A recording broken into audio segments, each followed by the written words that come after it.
I'm with one of my very favorite people in the world, Don Hutson. Don is an amazing speaker, trainer, teacher, educator, leader. He has been a New York Times best-selling author, and he's a member of the Speakers Roundtable. He's been the past president of the National Speaking Association. I could go on and on his list of awards, but if we did that, we'd have no time to talk. So it's a great pleasure to have my friend Don here today. Thank you for joining us. It's my pleasure, Skip. I'm delighted to be here in your professional environment and to get to meet your team members here. It's a wonderful experience. I applaud what you've done. Thank you.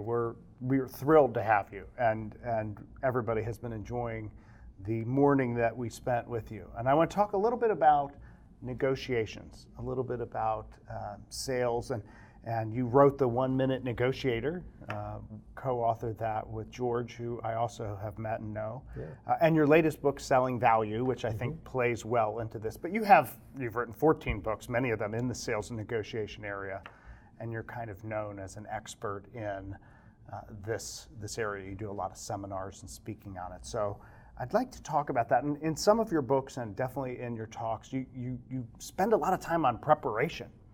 And a lot of people want to get right down to the deal. But preparation, you say, is so important. What's the best way to prepare, and what do you tell people about preparing for major negotiations? Skip, it's a great question. Conceptually, if we take our time and we're very diligent in dealing with prospective buyers, we're going to ask some really good questions to which we generally receive really good answers. And as we penetrate the shield of resistance, we're getting more information about them.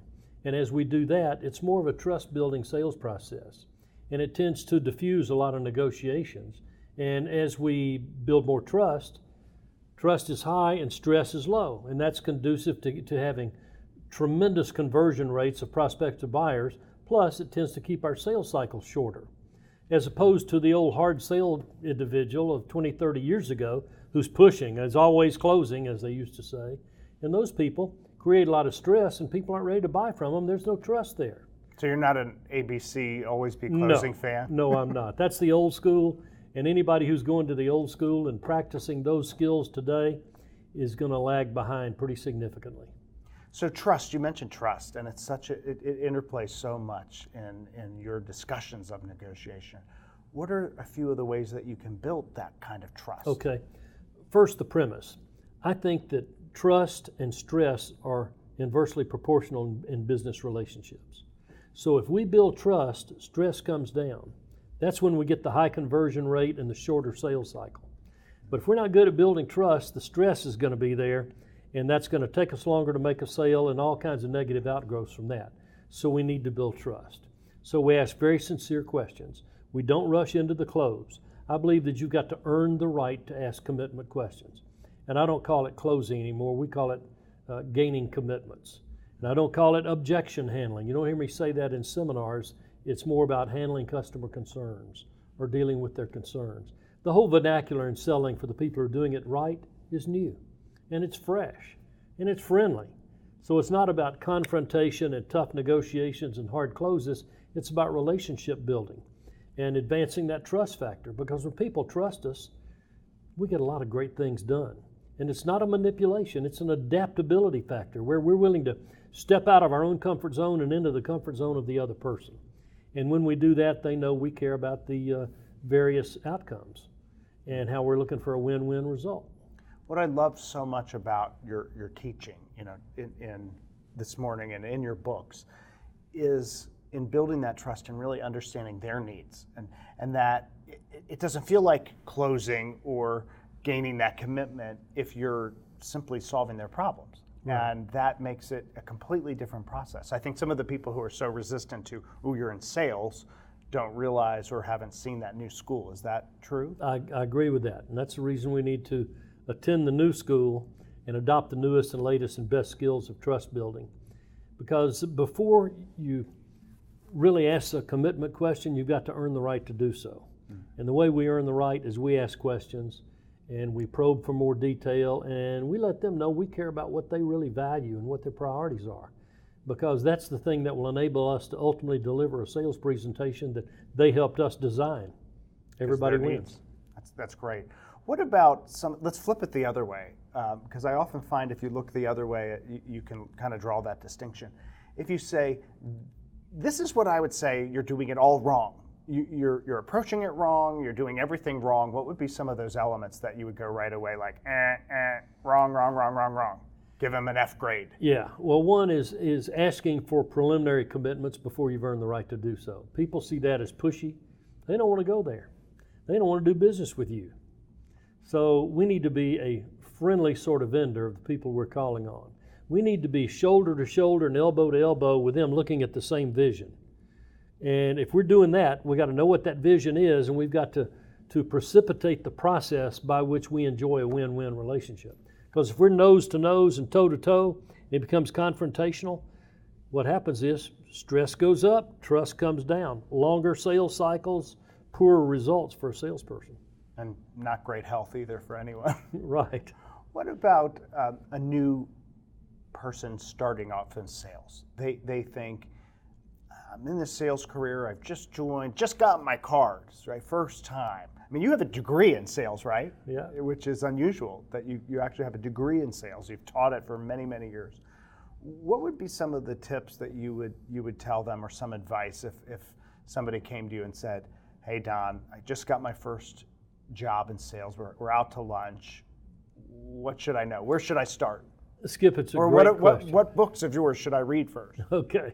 Well, it's a great question. I'll never forget, I was conducting a seminar one time, and this woman in the Q&A session, she had enough courage to bring it up. She said, I've only been in this business 2 months, and I've never had a sales job before. And she said, I'm scared to death, and I've always felt like selling is not a very honorable thing to do, and I don't know if I'm going to be able to make this work or not. And I said, okay, let me ask you a couple of questions. I said, do you like people? She said, oh, yeah. I said, do they like you? Oh, yeah, I have wonderful friends. You don't have any difficulty putting win-win relationships together? Not at all. I said, okay, you don't have anything to worry about. You don't need to go sell anybody. Just go out into the marketplace and make some friends. And when you make friends and they trust you, and you get around to telling them what you're doing, and then you ask good needs analysis questions, before you know it, you've made a sale. And it didn't hurt, and it wasn't manipulative, and all of a sudden it came together. See, Skip, the old way people would sell with harsh approaches and high pressure dynamics. Today it's like knocking on a turtle shell to get him to stick his head out. Doesn't work. Knocking on a turtle shell is the worst way to get him to stick his head out. So don't be concerned about some kind of manipulative process. Nobody's going to ask you to learn that or do that. Not anymore if they're doing it right. And all of a sudden she just smiled. She said, you have taken 1,000-pound weight off of my shoulders. I said, great, just go out into the marketplace and make some friends. What about listening skills? How does that interplay? I mean, oftentimes people think sales and they think, I'm not a good talker. You know, I recently wrote a blog on power listening. And people say, power listening, that sounds like a proactive program, and listening's always been reactive, right? It's just something you just kind of do passively. But we've got to be more proactive about listening, and that means try harder. When you're listening to a prospective buyer talk, don't be thinking about what you're going to say next. Be thinking about what they're saying. And ask them, do you mind if I take a few notes? And then your eyes are going to go from your notes to their eyes. And you're going to continue good eye contact as much as you can, and you keep taking notes. They love to see you write down what they say. Makes them feel important. Makes them feel like you really care about what they really think. And that advances the process greatly. So listening is a critical skill. And you need to be an active listener. You need to do the things right. But above all, be sincere about listening and not just thinking about what you're going to say next. Which I think is so hard today. And people are always thinking about the next thing, and right. They don't want to just pause. Yeah. And every now and then kind of back off and reflect and say, you know, you mentioned thus and such. Can we drill a little deeper on that? I said, sure. So you ask an insightful question beyond what they've told you so far. Interesting. How about communication skills in general, and how that relates to negotiations and sales? So listening is a major part of it, but you're a speaker as well. So how do all those things come together? And did they teach you that all the way in sales skills? Well, that was a long time ago, but I learned some of those things. But I love the line from Dr. Peter Drucker. He said, the first assurance you must gain about communications is being certain that it has taken place. See, it's not just enough to say, I used the example in our seminar this morning, the boss says to the middle manager, tell our people the deadline is September 10th on input for the new policies and procedures manual that's going to come out October 1st.